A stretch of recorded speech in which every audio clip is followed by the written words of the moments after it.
दाता लगाए थे, बोले जाओ देख करके आओ, ब्रजमंडल डूब गया होगा। संवाददाता आए तो जाकर के सूचना दी, बोले महाराज सारे ब्रजमंडल में धूल उड़ रही है, पानी तो दिखाई नहीं दे रहा। बोले गया कहां? सुखदेव जी कहते हैं परीक्षित से घनघोर वर्षा भई पर पानी एक भी नहीं दिख रहा। क्यों? क्योंकि भगवान ने अगस्त मुनि का अभिमंत्रण किया, अगस्त मुनि को बुलाया और कहा जल पी जाओ। अब अगस्त वह हैं जो केशवाय नमः, नारायणाय नमः, माधवाय नमः कह के सारा समुद्र ही पी जाए। और अगस्त मुनि का जन्म कहां से हुआ? घड़े से। कुंभज हैं। अब विचार करो, जिसका जन्म घड़े से हुआ है और उसकी सामर्थ्य कितनी है कि समुद्र को ही पान कर जाते हैं, ऐसी सामर्थ्य है। रामावतार में किशोरी जी ने राम जी से कहा कि जितने ब्राह्मण बुलाते हो सब थोड़ी थोड़ी पूरी सब्जी पाते हैं, चले जाते। कोई ढंग का ब्राह्मण बुलाओ जो चकाचक भोजन करे। भगवान ने कहा अभी बुलाते। अगस्त मुनि को महाराज निमंत्रित किया, अगस्त मुनि पधारे, इतना भोजन पाया, इतना भोजन पाया कि किशोरी जी थक गई बनाते बनाते। कहा कहां से पकड़ के ले आए, कभी नहीं खाए क्या? अच्छा होता है ना, एक महात्मा से एक व्यक्ति ने कहा महाराज मेरा बेटा बहुत खाता है। महात्मा ने बड़ी सरल भाषा में कहा वो उतना ही खाता है जिसका जितना खाता है। भाई खाते से ज्यादा तो कोई नहीं खाता। एक आदमी भोजन करने बैठता तो कौर कौर में कहता दाने दाने में लिखा है पाने वाले का नाम। अब वो लोग कहते कि ये मत कहो कि दाने दाने में लिखा, तुम तो कहो बोरे बोरे में लिखा है, इतना खाता। अच्छा कुछ लोगों की अभ्यास में होता खाना ज्यादा। एक व्यक्ति खूब खाए, महात्मा के पास लेके गए, बोले महाराज बहुत खाता है। महात्मा ने कहा अच्छा, बोले खिलाया करो। अब वो खाए जाए। लोगों ने कहा बीच में पानी तो पी। उसने कहा बीच तो आए, अभी तो बीच आया ही नहीं कि पानी पिए। प्रेम से बोलो राधे राधे। तो भैया व्यक्ति उतना ही खाता है जिसका जितना खाता है, उससे अतिरिक्त कोई नहीं खाता।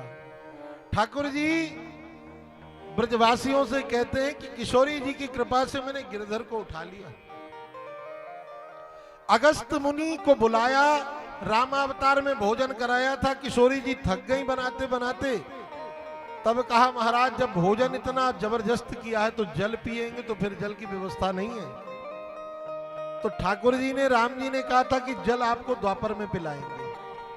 आज द्वापर काल में अगस्त मुनि को जल पिलाया है। भोजन तो कराया था त्रेता काल में, तो सारा जल अगस्त मुनि आकर पी गए। इंद्र के संवाददाताओं ने बताया महाराज सूखा है। तो इंद्र को समझ में आ गया कि ये कोई सामान्य बालक नहीं है, ये तो साक्षात जगत पिता है।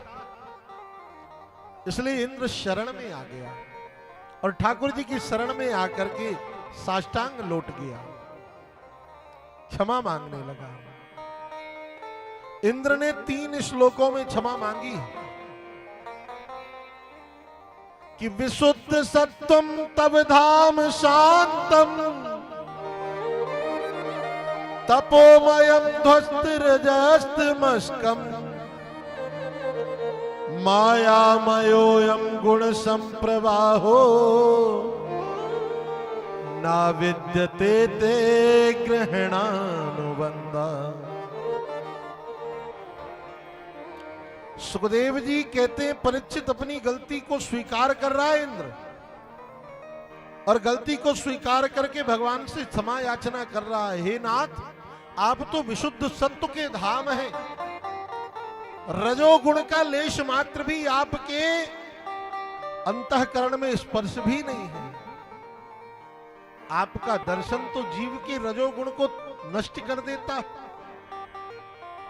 मुझे क्षमा कर दीजिए, अज्ञानतावश मैंने आपके भक्तों को वेदना पहुंचाई, पीड़ा पहुंचाई। और इतना ही नहीं, इंद्र और आगे कह रहा है क्या कि पिता गुरुस्त्वम जगतामधीशो दुरत्यय काल उपात दंडा कि हिताय स्वेच्छा तनु भी समीह से मानम विधुन्व जगदीश मानिना। देवराज इंद्र स्तुति करते हुए कहता, पिता गुरुस्तुम जगताम अधीशो। हे नाथ, आप जगत पिता हो, जगत की अधिष्ठाता हो आप। काल भी आपके भय से भयभीत होता। दुरत्यय काल उपात दंड, काल को भी दंड देने की सामर्थ्य है आपकी। और मैंने अज्ञानतावश आपका और आपके भक्तों का अपराध कर दिया, इसलिए आपके मन में जो हो प्रभु, जो दंड आप देना चाहो मुझे स्वीकार है, पर मैं आपकी शरण में हूं। भगवान इंद्र की तीन श्लोकों की स्तुति में प्रसन्न हो गए। भगवान ने क्षमा कर दिया, बोले जाओ, क्षमा किया। परीक्षित ने सुखदेव जी से पूछा, महाराज ब्रह्मा ने 40 श्लोकों में स्तुति करी, ब्रह्मा को क्षमा नहीं किया, इंद्र को 3 श्लोकों में क्षमा कर दिया, क्यों? इसलिए क्षमा कर दिया माई बाप, क्योंकि इंद्र ने भगवान को भगवान के भक्तों के समीप किया और ब्रह्मा ने भगवान के भक्तों को भगवान से दूर किया, इसलिए भगवान ने क्षमा कर दिया। अब तो इंद्र कहता है कि लग रही है आस करूं ब्रजवास, तलहटी गोवर्धन की मैं। मन में ऐसी चाह है नाथ कि इस गोवर्धन की तलहटी में मैं ठहर जाऊं, यहीं रहूं। भगवान ने कहा जरूर। वृंदावन ब्रज क्षेत्र में वास भगवान की अनन्य कृपा से प्राप्त होता है माई बाप। ब्रज का वास सामान्य नहीं। हमने प्रारंभ के दिवस में बताया था कि भगवान की जो कथा सुन लेता है सप्ताह विधि से, पूर्ण निष्ठा से, उसे ब्रज का निवास प्राप्त हो जाता है। ब्रज को निवास खासता ही मिल जाता है। भगवान ने इंद्र को क्षमा किया। भगवान का तो स्वभाव है उदारता, भगवान तो औदार्य है ही।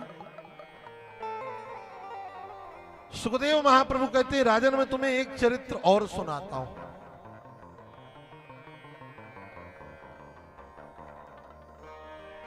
जब भगवान गौचारण करने के लिए वन में जाते, तो आज गाय चराते चराते भगवान कुछ ज्यादा दूरी पर निकल गए। और जब ज्यादा दूरी पर गोविंद कृष्ण बलराम और उनके ग्वाल बाल सखा निकल गए, तो कुछ ही दूरी के बाद भूख लगी। भगवान को क्षुधा ने सताया। जब भगवान को क्षुधा ने सताया तो अपने ग्वाल बाल सखाओं से कहा, भैया आज बड़ी जोर की भूख लगी है, कछु खाए की व्यवस्था करो। ग्वाल बाल सखन ने कही, कन्हैया या जंगल में कहां थे हम खाए पीवे की व्यवस्था करें। तो ठाकुर जी ने कहा, यहां कुछ ही दूरी पर कुछ ब्राह्मण देवता निवास करते हैं, वहां से जाकर कुछ याचना करके प्रसाद ले आओ, जिसे पाकर के जल पी लेंगे, पेट भर जाएगा।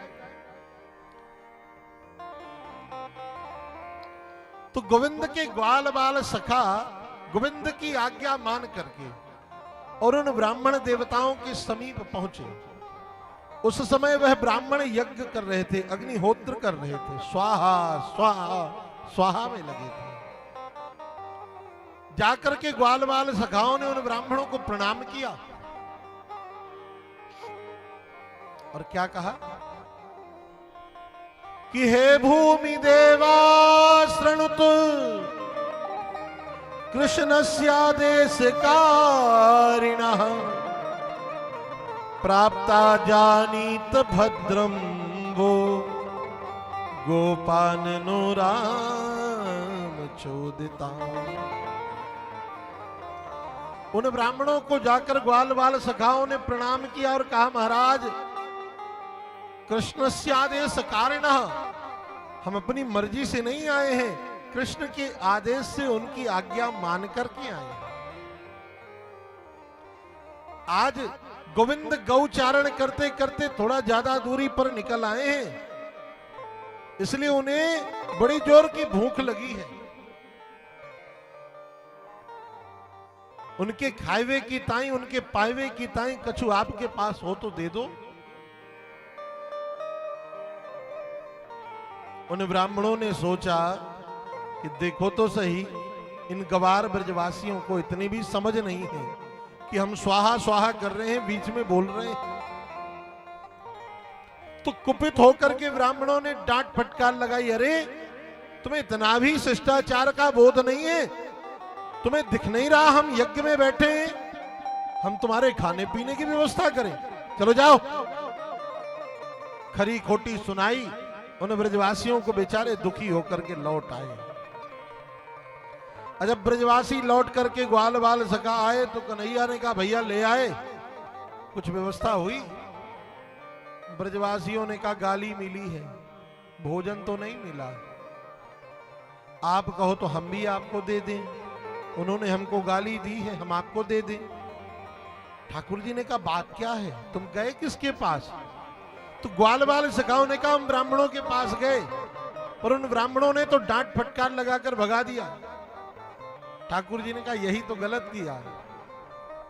अरे तुम्हें ब्राह्मणों के पास नहीं, अपितु ब्राह्मण पत्नियों के पास जाना चाहिए। क्यों? क्योंकि पुरुषों की अपेक्षा माताओं का हृदय कोमल होता है, उनके अंतःकरण में करुणा ज्यादा होती है। अब की बार जाओ, जाकर के उन माताओं से निवेदन करना।